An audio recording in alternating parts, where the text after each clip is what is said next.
What if you're not actually stuck in your life, but caught in an invisible loop you keep recreating every single day?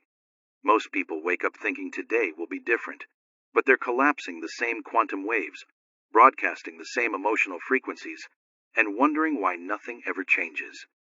Here's what nobody tells you. The reason your breakthrough hasn't happened isn't because you lack potential or clarity. It's because you're still vibrating from a frequency built in your past, and you're expecting your future to somehow respond to it.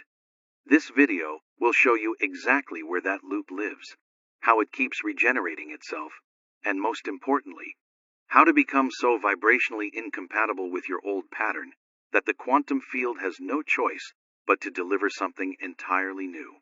By the end, you'll understand why trying harder keeps you trapped and what actually sets you free.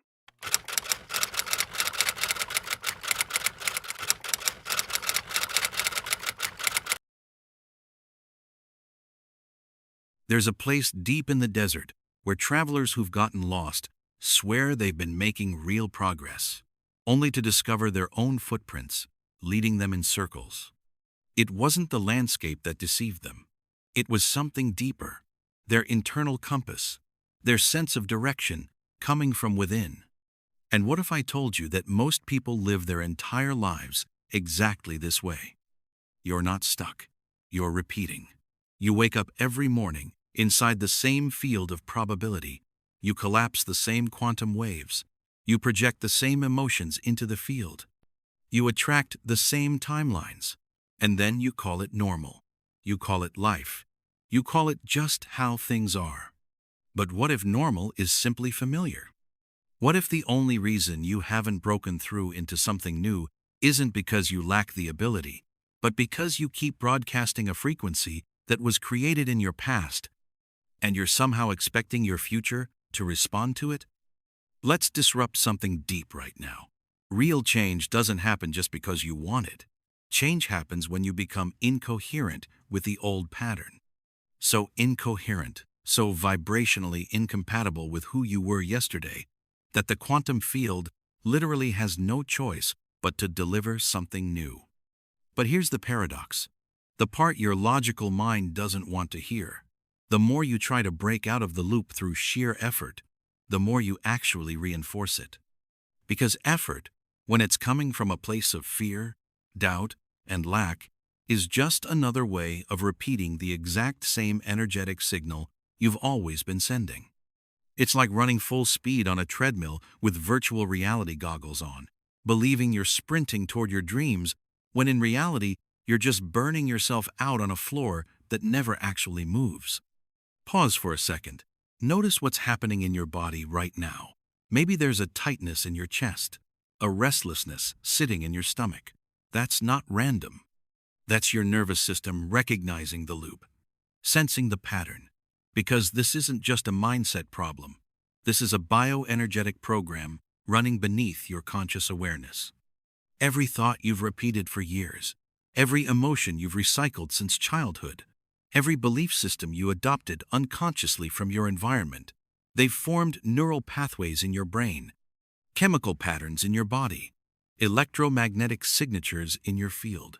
And these signatures, they act like codes. Instructions feeding directly into the quantum field, saying, repeat this reality again and again and again. Here's where the science meets the soul.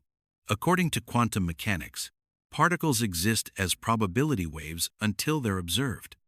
The moment we observe them, we collapse that wave into one single outcome, one fixed reality. Now imagine you're observing your life every single day, not through pure awareness, but through filters made of fear, old memories, unresolved trauma, and a fixed identity you built years ago. What kind of wave do you think you're collapsing every single day? Exactly the same one you collapsed yesterday, and the day before that, and the day before that. And your brain, being a prediction machine, starts filling in the gaps automatically. It doesn't show you what's actually possible. It shows you what's likely, what you've seen before, what matches your past experience, what fits comfortably inside the loop you've been living. This is why some people feel like they're living different versions of the same year for decades. Same struggles, same patterns, just different faces and places. But here's the real kicker. The loop disguises itself as progress. You switch jobs, but you still feel undervalued. You enter new relationships, but somehow the same patterns repeat themselves. You move to different cities, but you bring the same internal chaos with you, because wherever you go, your frequency follows. And the field, being completely neutral, responds to frequency, not fantasy. Let's go deeper. Neville Goddard said something profound. He said, "You do not attract what you want, you attract what you are. And who you are vibrationally is the sum total of your emotional states, your focus, and your unconscious identity." So if you are the loop, if you've become identified with it, how could you ever escape it from the inside? You can't. Not while you're still identifying as the thinker of the same thoughts. Not while you're feeling the same emotional weather every morning. Not while you're reacting to life instead of observing it. Here's the twist, and it changes everything. The loop doesn't break when you try harder. It breaks when you become aware that you're inside it. That moment, that pure moment of observation without judgment, the instant where you catch yourself mid-pattern and don't react to it, that's a quantum anomaly. It's a vibrational rupture. A crack in the program. And in that rupture, new timelines become available.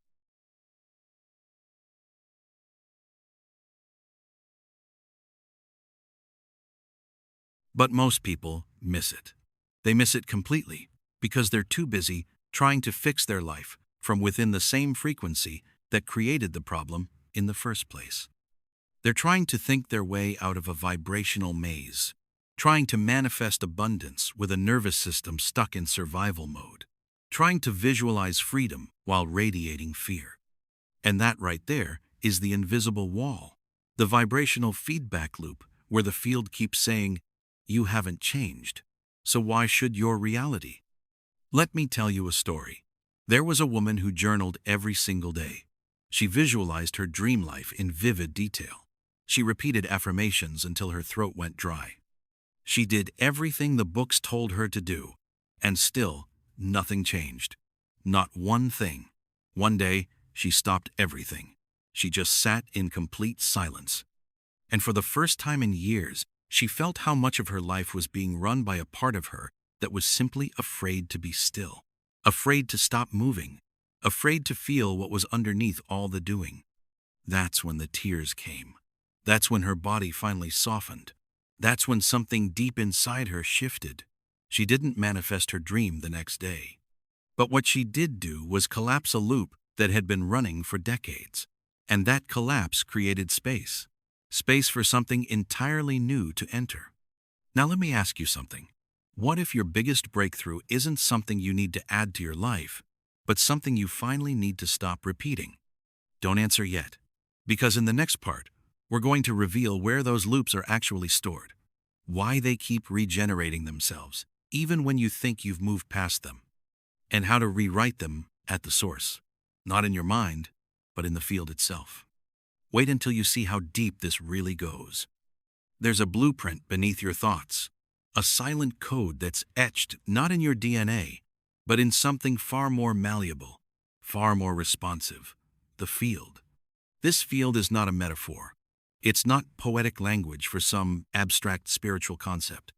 It's the measurable, testable quantum field of energy and information that permeates absolutely everything, including you. But most people are completely unaware that their entire life, their patterns, their emotions, their relationships, their finances, their health, all of it is being orchestrated not by their conscious desires, but by the vibrational blueprint they've unknowingly downloaded into this field. Think of it like this. You're walking through a room filled with mirrors, but these mirrors aren't reflecting your physical appearance. They're reflecting your state, your subconscious programs, your core frequency. And every single event in your life is just one of those mirrors showing you something you've been broadcasting all along. Bruce Lipton calls this the biology of belief. Amit Goswami calls it the primacy of consciousness. Dr. Joe Dispenza calls it reconditioning the body to a new mind. But it all points to the same fundamental truth. Reality is not responding to what you consciously want. It's responding to what you unconsciously expect. And those expectations, they're encoded in the field as vibrational patterns. Now, here's where things get quantum. Every single cell in your body communicates through electrical signals. Your heart generates the most powerful electromagnetic field in your entire body, and it broadcasts emotional information into the space around you. This is not metaphor. This is measurable science. The HeartMath Institute has shown that your heart's rhythm literally affects the coherence of your brain, your nervous system, and most importantly, your interaction with the environment around you. So ask yourself right now, what's your heart broadcasting every morning when you wake up? What emotional signature is it sending out into the field? Because here's the hidden mechanism most people never understand. The field records your repeated emotional states, especially those charged with high energy, fear, grief, shame, longing, resentment.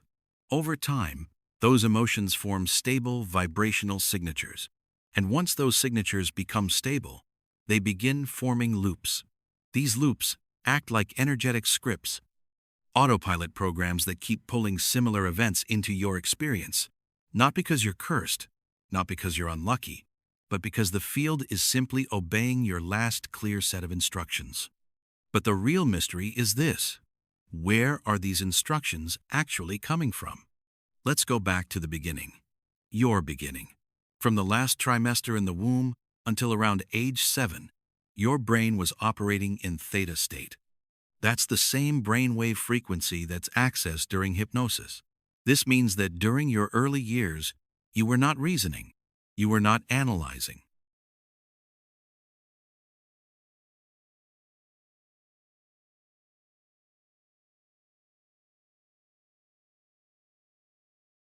You were not filtering information.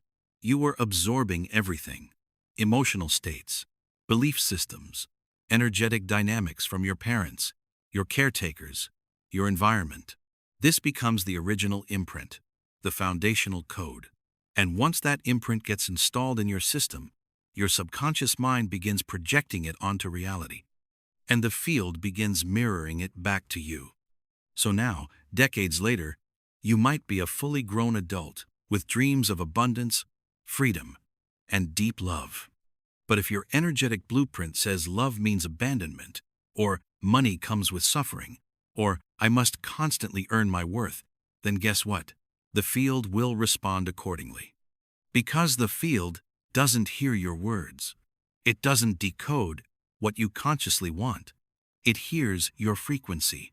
It obeys your dominant vibration. And your vibration is the result of your inner state, not your outer affirmations. This is why repeating affirmations without actually shifting the internal blueprint often leads to frustration and disappointment. It's not that affirmations don't work. It's that your field doesn't recognize them as coherent. There's no real energetic signature behind them. You're saying out loud, "I am worthy," while your nervous system is screaming underneath, "I'm not safe." That contradiction creates noise, static. And noise doesn't collapse quantum waves. It just echoes in the void. But here's the opening. Here's the invitation. The field is not fixed. It's responsive. It's intelligent. It's waiting. And once you shift the source code, your core vibration, the entire mirror, begins reflecting something else. Let me give you a metaphor. Imagine your life as a song playing on a loop. You hear the same verse every day, the same chorus, the same bridge. You get tired of it. You desperately want it to change. You try to change the lyrics, but nothing shifts. Why? Because the melody is still embedded in the track. To truly change the song, you have to go back to the mixing board, to the frequency base, and remix the energy that created it in the first place. That's what this work is actually about. This is not about fixing symptoms on the surface. It's about rewiring the frequency that keeps generating those symptoms. Dr. Joe Dispenza explains this with stunning clarity. He says that if your personal reality is a reflection of your personality, then to change your life, you must change your personality. meaning your thoughts, your emotions, your behaviors, and most crucially, your energy signature. This is not just a self-help concept. This is a quantum principle. The observer, that's you, collapses reality not with thoughts alone, but with emotionally charged awareness. And here's where it gets interesting. Most people were programmed into fear, shame, guilt, and limitation without even knowing it. They were unconsciously manipulated into loops through emotional reinforcement that happened when they were too young to question it. But what if you could reverse engineer that process? What if you could deliberately charge your body with elevated states? Not fake joy, not toxic positivity, but real, embodied gratitude, elevated presence, a deep sense of enoughness that vibrates in your cells, not just in your affirmations.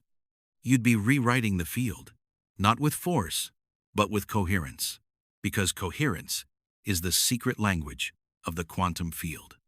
And incoherence, even if it's dressed up as hustle, grind, or positive mindset, is still a repellent signal. In the comments right now, drop one word that represents the old pattern you're ready to release. Maybe it's fear, maybe it's lack, maybe it's silence. Whatever it is, call it out. Not for me, but for you. Because naming the pattern is the first step in dissolving it. So what's the next step? In the next part, we'll go deeper into the observer effect, how your very attention determines what manifests in your life, and how observing reality through the lens of old trauma keeps collapsing the same version of reality over and over again. But what if there was a way to observe differently? To tune your attention like a laser and collapse new potential into form? It's not only possible, it's scientific, and it's coming next. What you observe becomes real, but not because reality is just sitting there waiting for you to look at it. It becomes real because your observation is not passive, it's participatory. Your gaze doesn't just register the world around you, it literally builds it. This isn't spiritual poetry. This is quantum physics. According to the observer effect, particles, the very building blocks of everything in existence, exist only as probabilities until someone observes them. The moment they're observed, they collapse into a fixed state, a definite reality.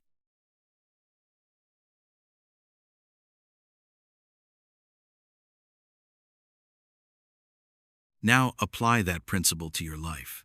Every morning you wake up and look at your world.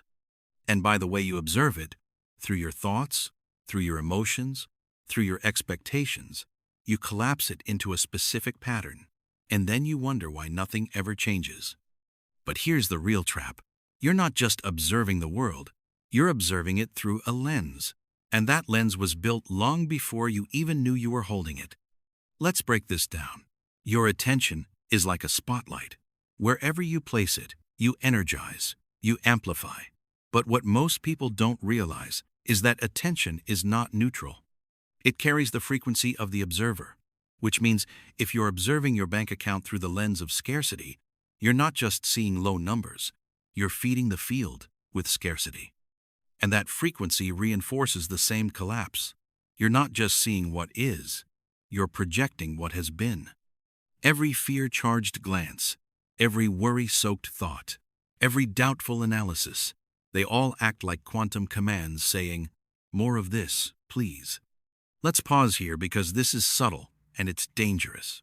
The reason change feels impossible for so many people isn't because they're lazy, broken, or undisciplined. It's because they're locked inside a feedback loop where their inner state creates their perception, and that perception reinforces their inner state. It's a quantum echo chamber. You feel insecure, so you notice rejection everywhere. You feel unworthy, so you attract situations that belittle you. You expect delay, so time seems to slow down in the exact places you need it to move forward. And here's the cruel twist. Each of those observations feels like evidence, hard proof. But the evidence is only appearing because of the frequency you're collapsing into form. This is the observer trap, and it runs deeper than most people think, because your attention is being stolen every single day. hijacked by unresolved trauma, by cultural programming, by digital noise, by internal narratives that don't even belong to you anymore. Every time you try to focus on something new, something pulls you back into the familiar loop. Your nervous system resists new frequencies, not because they're wrong, but because they're unknown. And the unknown, to the survival brain, feels like death. This is why you can visualize something new and beautiful and still collapse something old and familiar, because your attention might be pointing forward, but your frequency is still facing backward. Let's use a metaphor. Imagine you're a painter. Each morning you arrive at your canvas with fresh brushes, new colors, and a vision of something breathtaking. But there's a fogged glass sitting in front of the canvas, and you don't realize that your hands are tracing the same old outlines day after day because that's all you can see through the fog. The fog is your subconscious programming. The outline is your vibrational history, and the painting, it's your life, stuck in repetition. Now here's the key insight. Your attention is not just a spotlight, it's a scalpel. Where you place it and how you place it literally carves the wave of infinite probability into one finite result. Which leads us to a powerful truth.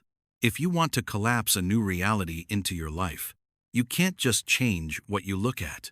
You have to change how you're looking and from where you're looking. Dr. Joe Dispenza teaches that when your attention is rooted in survival, in the lower centers of fight, flight, control, and predict, your focus becomes narrow. You scan for threats. You seek certainty. You collapse the safest, most familiar version of the world, which just so happens to be the version you've already lived 1,000 times.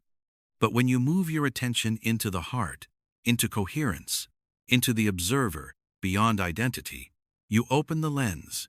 You begin to see what else is possible. You stop collapsing the same predictable outcomes, and you start attracting the unexpected, not through effort, through elevated observation.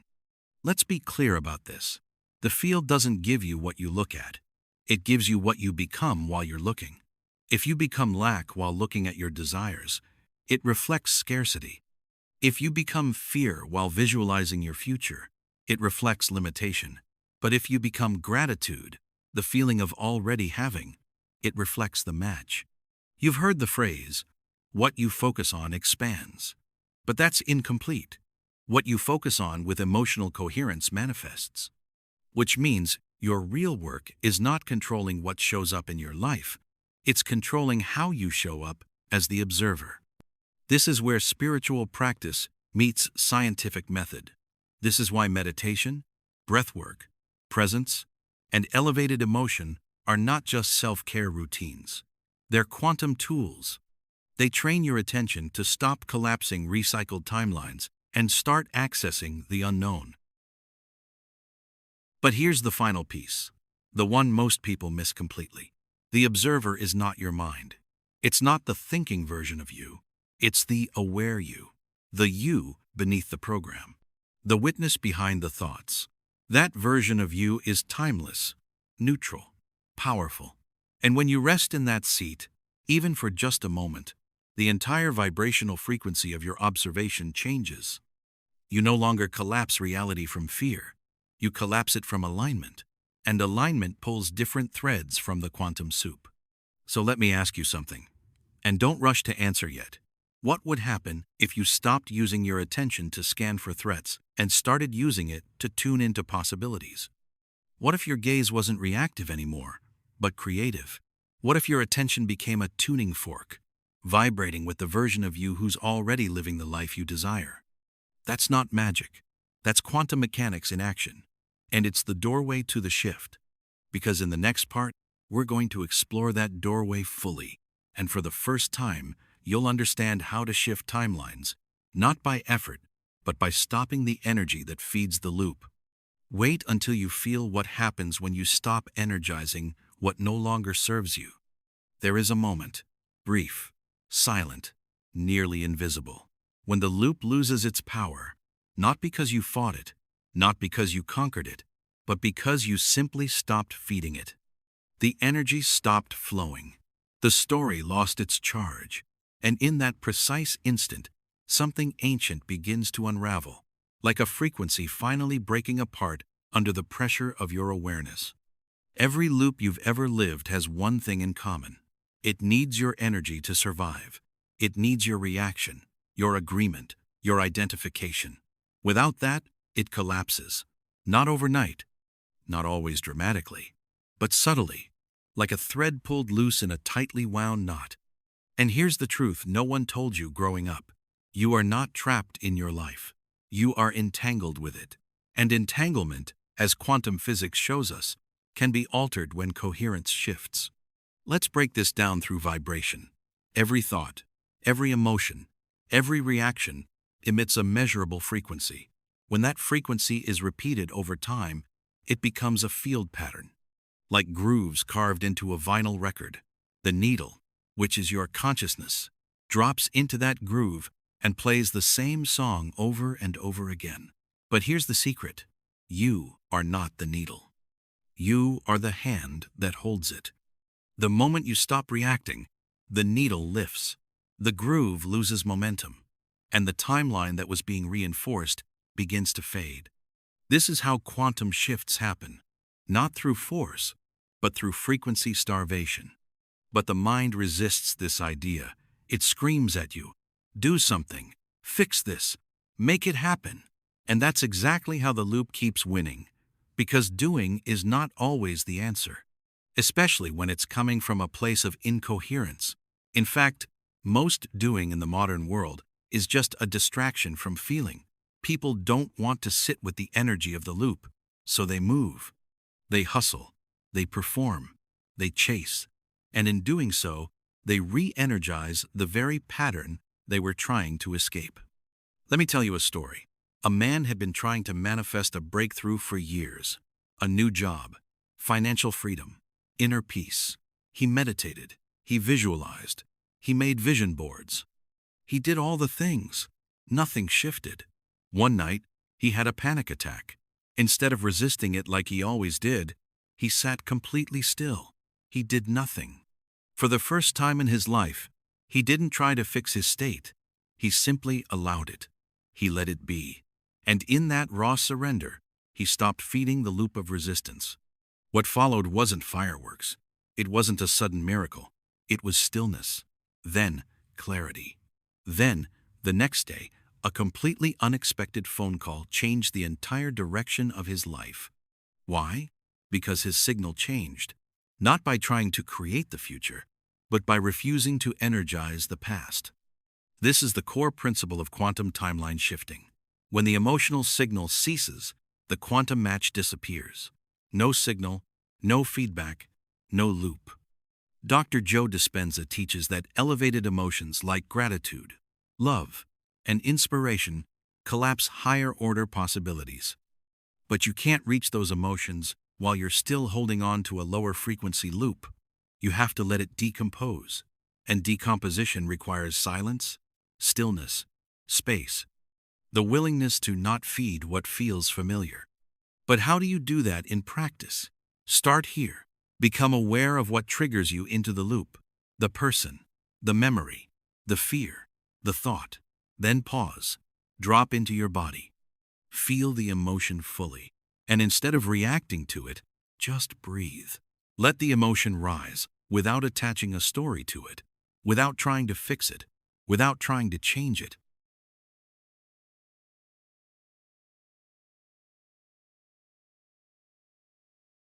What happens next is subtle but profound. The emotion loses its story. The story loses its charge.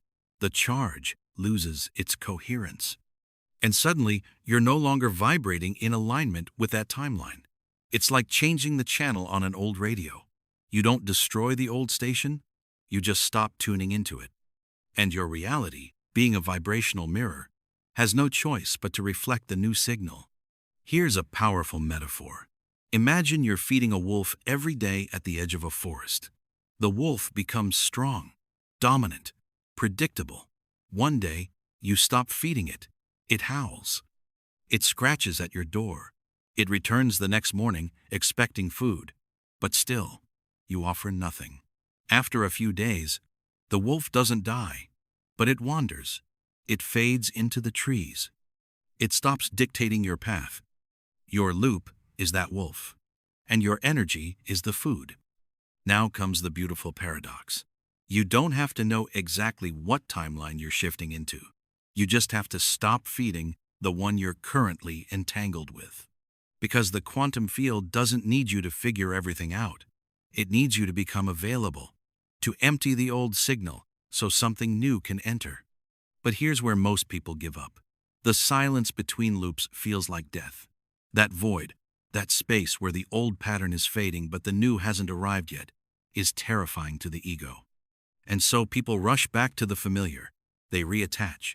They feed the loop one more time just to feel something, just to have the comfort of the known. But that's not you anymore. You've seen too much. You've felt the pattern. You know the cost. So today, right now, let's create a shift, not just in information, but in frequency. In the comments, type this: I bring my energy to a new timeline. Let that be your signal. Let it echo into the field. Let it be the moment the loop starts to unravel.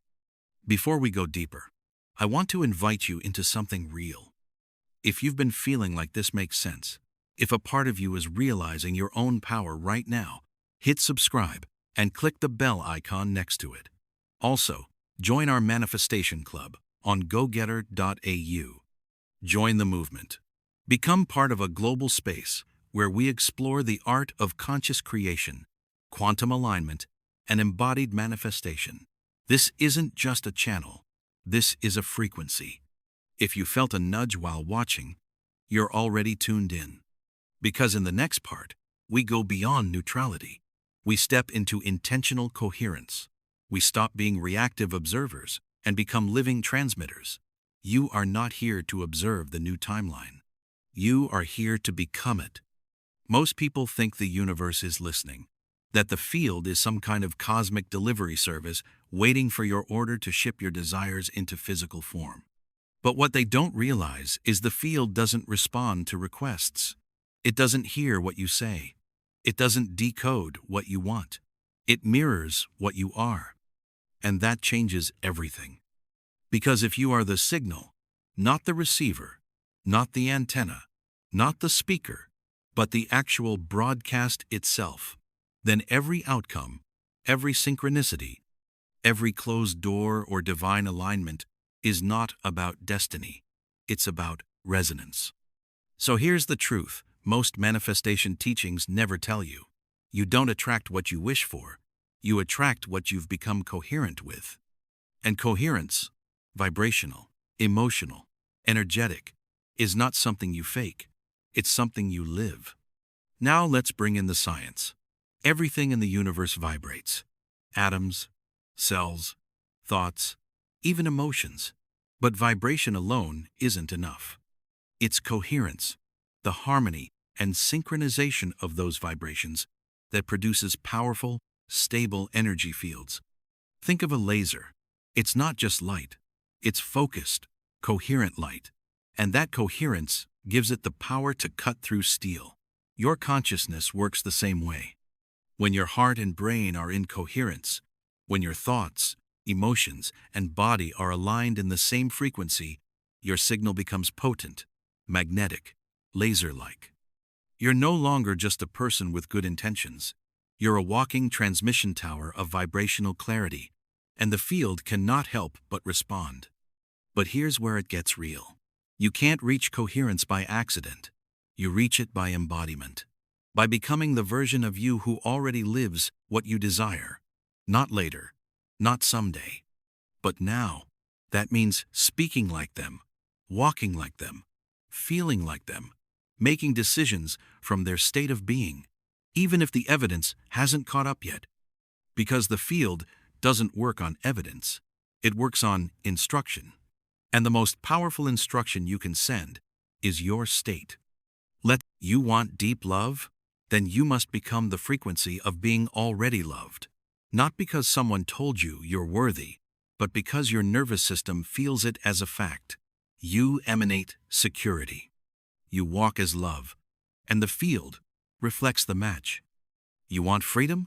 Then you must walk through your day with the energy of expansion, not waiting for circumstances to give you permission, but moving as if freedom is your birthright, encoded in every step you take.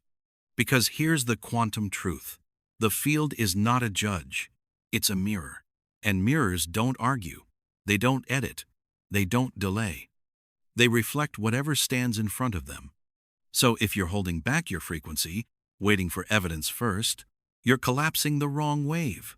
You're activating delay, reinforcing lack, affirming that you don't have it yet. And that gap becomes your reality. But when you collapse time, when you become the frequency first, then time obeys you. Reality begins to bend. You meet people you couldn't have planned for. Opportunities arrive without explanation. Doors open without effort, not because you're lucky, but because you've become coherent with the version of life you asked for. Let's bring in a metaphor. Imagine you're tuning a radio. Each frequency band contains a different song. You can want to hear jazz. You can beg for jazz. You can visualize saxophones. You can close your eyes and repeat, "Jazz is mine." But unless you dial into 103.7, you're still going to hear static, or worse, the wrong station entirely. Desire is not enough. Alignment is the dial. And what most people call waiting is actually misalignment. They're sitting on 89.5, hoping for 103.7 to show up. But it can't. Not because the universe is cruel, but because that's not how vibration works. This is where we stop being passive creators. This is where we stop asking and start tuning. So how do you do it? First, stop chasing outcomes. Chase states. Outcomes are effects. States are causes. Instead of asking, "How can I get this?" ask, "How would it feel to already be that version of me?" Then, saturate your field with that feeling. Morning, night, in the gaps between tasks. Breathe it. Speak from it. Move as it. This is not pretending. It's practicing a new signal. And just like a muscle, coherence strengthens with repetition. Here's what Neville Goddard meant when he said, "Assume the feeling of the wish fulfilled." He didn't mean to fake it. He meant to become so vibrationally identical to the version of you that has it, that the field can't tell the difference. And when the field can't tell the difference, it aligns.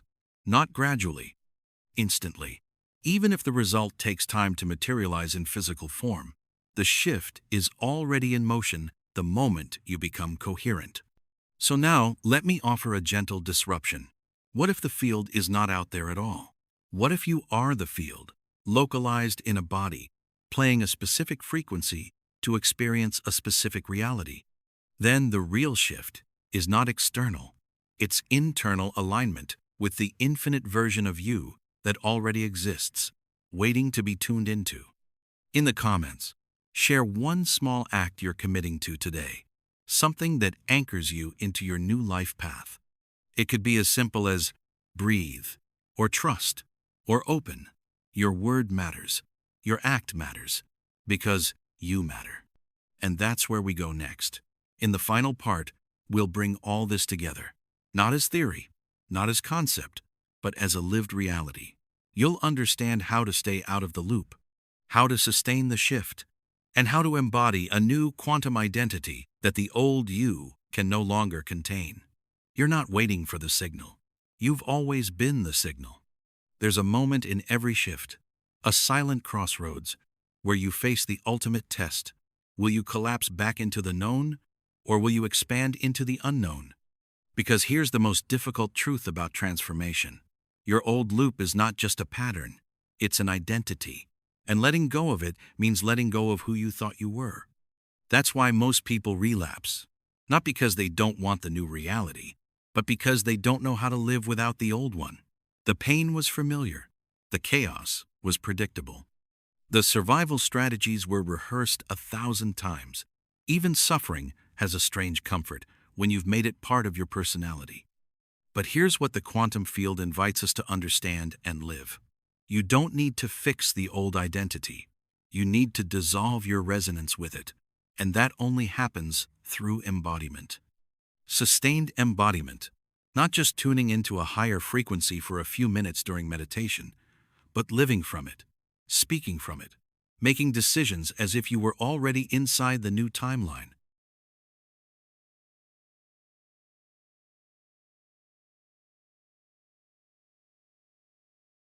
Because in truth, you are. The shift is already happening. The new self has already broadcast its signal. The question is, will you stabilize that frequency long enough for reality to reorganize around it? Because the loop, that old, sticky, seductive version of life, will keep calling you back. It will whisper your name in moments of doubt.